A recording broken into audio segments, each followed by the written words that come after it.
तत्सम और तद्भव शब्द के बारे में हम लोग जानेंगे। सबसे पहले तत्सम क्या होता है।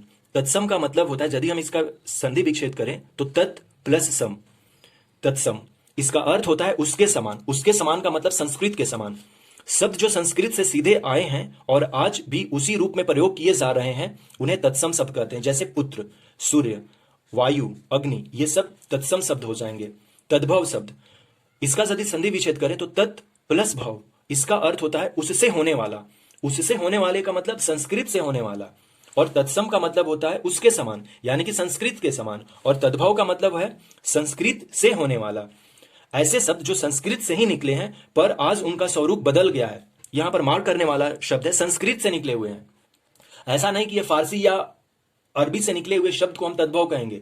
केवल और केवल तद्भव शब्द वही कहलाएंगे जो संस्कृत से निकले हैं और आज उनका स्वरूप बदल गया है। जैसे हाथ, यह संस्कृत के हस्त का परिवर्तित रूप है।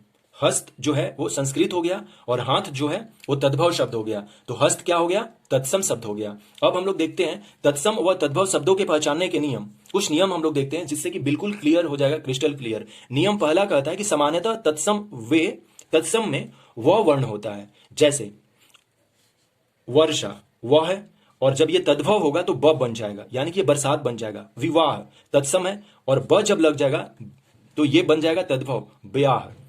ओके, सो नियम ये हुआ कि व वर्ण जो है वो ब में बन जाता है, तद्भव। दूसरा नियम,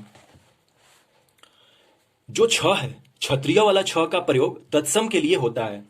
छ जो है वो तत्सम के लिए होता है। जैसे क्षति, शिक्षक, उपेक्षा, क्षत्रिय। देखिए क्षति में छ पहले है, शिक्षक में मध्य में है, उपेक्षा में लास्ट में है, क्षत्रिय में छ पहले है। तो किसी भी शब्द में यदि छ है तो वो तत्सम शब्द होगा। क्या शब्द होगा? तत्सम होगा। वो पहले हो या लास्ट में हो या मध्य में हो, इससे कोई मतलब नहीं है।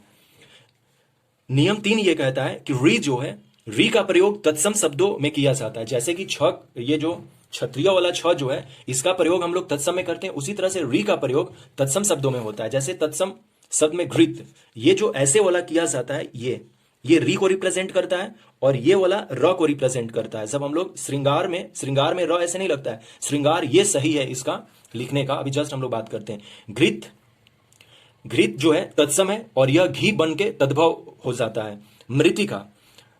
मृतिका में री लगा हुआ है नीचे, ये मिट्टी हो जाएगा तद्भव। श्रृंगार ऐसे सही लिखा जाता है और इसका जब तद्भव होगा श्रृंगार ऐसे लिखेंगे। कुछ 3 शब्द मैंने लिखे हैं जो कि बार बार गलत किया जाता है। इसको सही कैसे लिखा जाता है हमने वो लिखा है। उज्जवल जो है डबल ज है, दोनों छोटा ज है उज्जवल में लिखते हैं, ऐसे उज्जवल सही लिखाता है।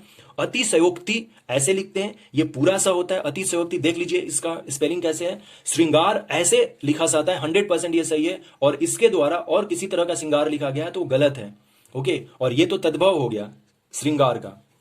नियम 4 जो ये कहता है कि प्रायः जिन तत्सम शब्दों में स होता है उनके तद्भव शब्दों में श हो जाता है। जैसे कि तत्सम में साग का साग हो जाएगा, श्यामल का सांवला हो जाएगा, ससुर का ससुर हो जाएगा। तो ये तत्सम शब्द हो गए और ये तद्भव हो गए। अर्थात कि ये वाला जो श रहेगा वो तत्सम होगा और ये वाला जो स होगा ये तद्भव होगा। नियम 5 कहता है कि विसर्ग का प्रयोग उन्हीं संस्कृत शब्दों में होता है जो हिंदी में उसी रूप में प्रचलित है। जैसे ज्येष्ठ, यह जो है हिंदी में है, इसका ज्येष्ठ जो है ये विसर्ग लगने से ज्येष्ठ बन जाएगा। तो ये हम लोगों ने 5 नियम सीखे तत्सम और तद्भव को समझने के लिए, विथ तत्सम और तद्भव का परिभाषा के साथ। So thanks and take care.